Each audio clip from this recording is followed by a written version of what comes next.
ముస్లిం 600 మంది వచ్చారు. మత మార్పిడి చేసింది వాళ్ళు, ఐఎస్ఐ సంబంధాలు ఉన్నది వాళ్ళు, శాంతిగా ఉన్న ఆర్మోని రెచ్చగొడుతున్నది వాళ్ళు. మరి మేమేమంటాము, కాదు యూనిటీగా ఉండాలి కదా. ఇంకోరు కాదు, ఇప్పుడు నా ఆర్మూర్ అది నా కాన్ఫిడెన్స్ లో నేను పోకపోతే ఎవరు పోతారు?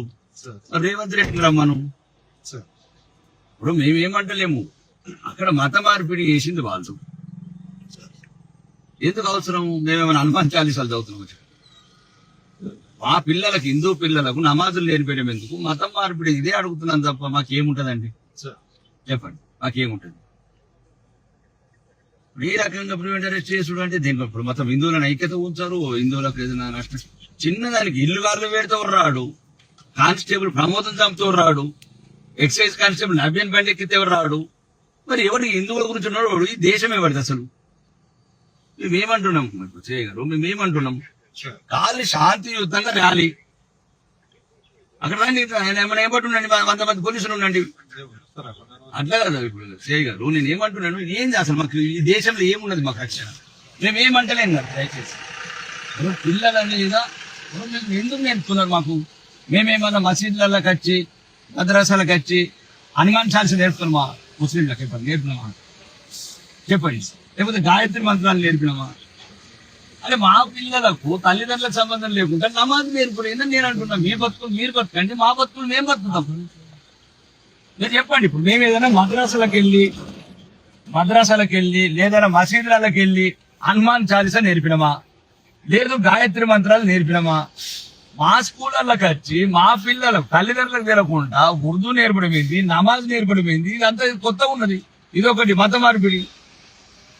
ఐఎస్ఐ తీవ్రవాదంతో లింక్స్ పెట్టుకోడు, ఉగ్రవాదం కూడా తీవ్ర పెట్టుకోడు, కానిస్టేబుల్ కత్తులతో పెట్టుకోడు.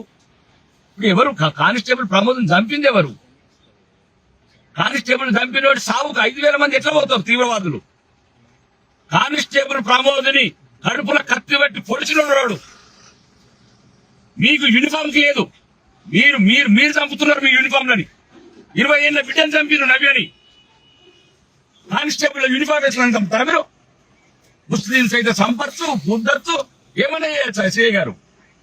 మేము అదే అడుగుతున్నాం, అలాగే చెప్తున్నాను. ఎందుకు మతం ఎందుకు పొరుగుతున్నారు దీనికి? ఒక తప్పుగంట తప్పు చేసినప్పుడు కూర్చుని మాట్లాడదాం. మార్కజ్ వాళ్ళు రండి, పెద్దవాళ్ళు రండి, కూర్చుని మాట్లాడదాం, అందరం కలిసి ఉందాం. గీడ నన్ను నా ఊరికి నేను పోకుండా నేను మన పెద్ద చూడండి ఆయుధాలు ఏమన్నా ఉన్నాయా? ఏమైతుంది? అట్లా కాదు సార్. ఇప్పుడు ఏమైతే చెప్పండి. నేను ఇలాంటి రేటు మాట తప్పుందా? ప్రమోద్ను ఒడిచిన వాళ్ళు చెప్పండి, మీరే చెప్పండి. ప్రమోద్ కానిస్టేబుల్ యూనిఫామ్ మీద ఒడిచింది ఎవరు? మీరు చెప్పండి. కానిస్టేబుల్ ప్రమోద్ని పొడిచింది మీరే కదా. పొడిచిన వారికి 5,000 మంది పోతారు. అంటే మీ కానిస్టేబుల్ అని మీ పోలీస్ యూనిఫామ్ చంపితే 5,000 మంది పోతారు. మీరే చెప్పండి. నేను మాట్లాడతాను, సిపితో మాట్లాడతాను. హిందువులకి ఎందుకు వస్తుంది? మొత్తం హిందువులకి ఎందుకు వస్తుంది అంతా? ఇప్పుడు ఒకటేనండి, ఆరుమూరులో మా పిల్లలకు మీరు నమాజులు ఎందుకు నేర్పుతారు? మత మార్పిడి ఎందుకు చేస్తారు? ఒకవేళ ఏదైనా సంఘటన పోయింది అడిగేటప్పుడు కొద్దిగా మాట అయింది. ఏం పెట్రోల్ వచ్చేది కాలే కదా. 35 లీటర్ల పెట్రోల్ పోసి హిందువులు ఇల్లు కాల్చినట్టు కాల్చలే కదా. ఇట్లాంటి జరగకూడదని నేను పోతున్నా. చిన్న చెంపపెట్ట 600 మంది ఉత్తర పోలీస్ స్టేషన్ దానికి. మరి కానిస్టేబుల్ చంపినప్పుడు రాకపోయి, మరి నవ్య అమ్మాయిని ఎక్సైజ్ కానిస్టేబుల్ చంపినప్పుడు రాకపోయి, చెప్పండి. హిందువులు ఇల్లు కాలబెట్టినప్పుడు రాకపోయి, చిన్న సంఘటన జరిగితే నచ్చ చెప్పుకోవాలా, కూర్చోవాలా? మేమేమన్నా మద్రాసాలల్లా హనుమాన్ చాలీసా నేర్పినామా? చెప్పండి. ర్యాలీ దేని గురించి చెప్పండి? ర్యాలీ దేని గురించి? అది ముస్లిం వ్యతిరేక ర్యాలీ కాదండి. వాళ్ళు హిందూ వ్యతిరేక ర్యాలీ చేస్తున్నారు. హిందువులను చంపమంటున్నారు, హిందువులను లవ్ జిహాద్ చేయమంటున్నారు, హిందువులను ల్యాండ్ జిహాద్ చేయమంటున్నారు, హిందువులను ఓటు జిహాద్ చేయమంటున్నారు. వాళ్ళు అంటున్నారు సే గారు, నేను అనట్లేదు, మేమనట్లేదు. చూడండి మీ స్టేట్మెంట్లు. అక్బరుద్దీన్ అంటున్నాడు కల్మా చదివినోడే ఈ దేశంలో ఉండాలా? మీరు కూడా కల్మా చదువుతలేరు, మీరెందుకు మీరు కూడా ఉన్నారు? చెప్పండి. అక్బరుద్దీన్ స్టేట్మెంట్ పంపి అరెస్ట్ చేసిరా మీ సిపి గారు? అక్బరుద్దీన్ ఏదైనా మాట్లాడచ్చు, అసౌద్దీన్ ఏదైనా మాట్లాడచ్చు. దయచేసి నేను ఏమంటలేను. నన్ను ప్రజాస్వామ్యాన్ని పబ్లిక్ రిప్రజెంటేటివ్ని స్పీకర్ నన్ను అడగండి. మిమ్మల్ని ఏమన్నాను కానిస్టేబుల్ మిమ్మల్ని ఏమన్నా ముస్లింస్ ఏమో మిమ్మల్ని కొడతాం ఆ కత్తులతోని. ముస్లింస్ అయితే కొడతారు మిమ్మల్ని, మేమేదో కొడతాము. దండుతారు మిమ్మల్ని పాత బస్సులో దండినట్లు. నేను దండుతాం ఎప్పుడన్నా పోలీస్ కానిస్టేబుల్ దండినమ్మా? ఇందులో ఎక్కడ దండినరా?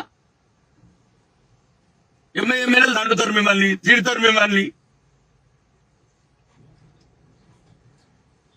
చేతగాని ప్రభుత్వం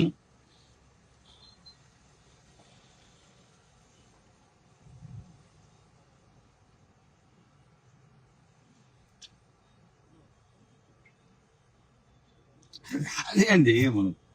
ఎంత భయపడితే ఎట్లా? ఇక్కడ పోలీస్ కాడ ఇక్కడ ఆగిన ఇది బిక్నూరు, ఇది బిక్నూరు టోల్ ప్లాజా కాడ.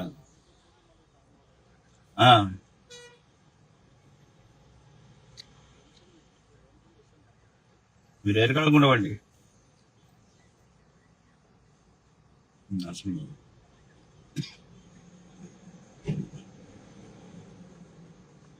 అక్బర్ వద్దనేమో మొత్తం సెక్యూరిటీ అండి, మొత్తం 1000 మందికి.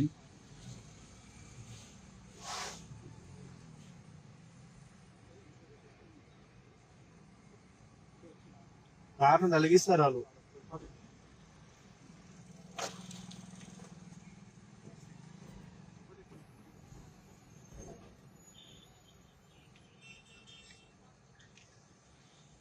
చెప్పండి. ఇప్పుడు కాదు పోలీసులు ఆపేది, డీజీపీతో మాట్లాడుతున్నాను.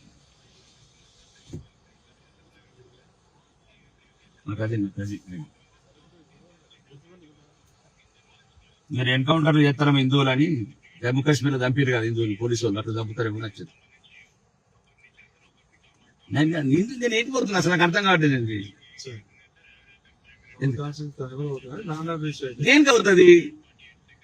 దేనికి అవుతుంది చెప్పండి, అసలు నాకు అర్థం కావట్లేదు. దేనికి అవుతుంది సార్ చెప్పండి, దేనికి అవుతుంది చెప్పండి, దేనికి అవుతుంది చెప్పండి, దేనికి అవుతుంది? నేను దేనికి వెళ్తున్నాను? మతం మారుస్తారు వాళ్ళు, పిల్లలని మొత్తం చిన్న పిల్లలకు నమాజ్ నేర్పుతున్నారు. మేమేమైనా అనుమానించాల్సి నేర్పిన మా ముస్లింస్ చెప్పండి దయచేసి. ఎందుకంత ఈ రకంగా కక్ష ఎందుకు అంటే హిందువుల మీద? 600 ఏదో జరిగిన చిన్న సంఘటన మేమే చెప్పిన చేయకూడదు, ఏదైనా ఉంటే చట్టం చూసుకుంటుందని. కానీ మతం ఎందుకు మారుస్తారు? ఈ సిపి మా మీదగా వెనకత్తది, కానిస్టేబుల్ వర్షినాడు ఎంపీ గారు.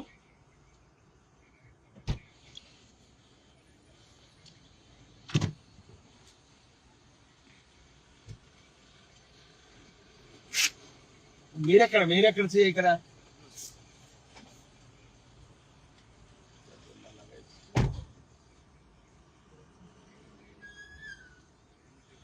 ఈఎల్ఐసీ రేపు పోతా కదా, నా కాన్సెన్స్ రేపు పెడతా కదా. హిందువులు చచ్చిపోయారు అనుకుంటారా? నపుంసకులు అయ్యారు అనుకుంటారా?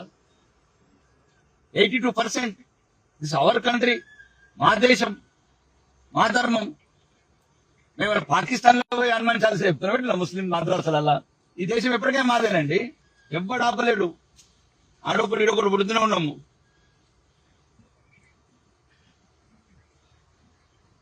అనవసరంగా ఉన్నదని సింపుల్ గా శాంతియుతంగా పోయి ఒక హిందువులకు యూనిటీ ఉండాలా, కలిసి ఉండాలా. ముస్లింలకు కూడా మెసేజ్ ఇద్దాం అనుకుంటున్నాను. చిన్న చిన్న విషయాలు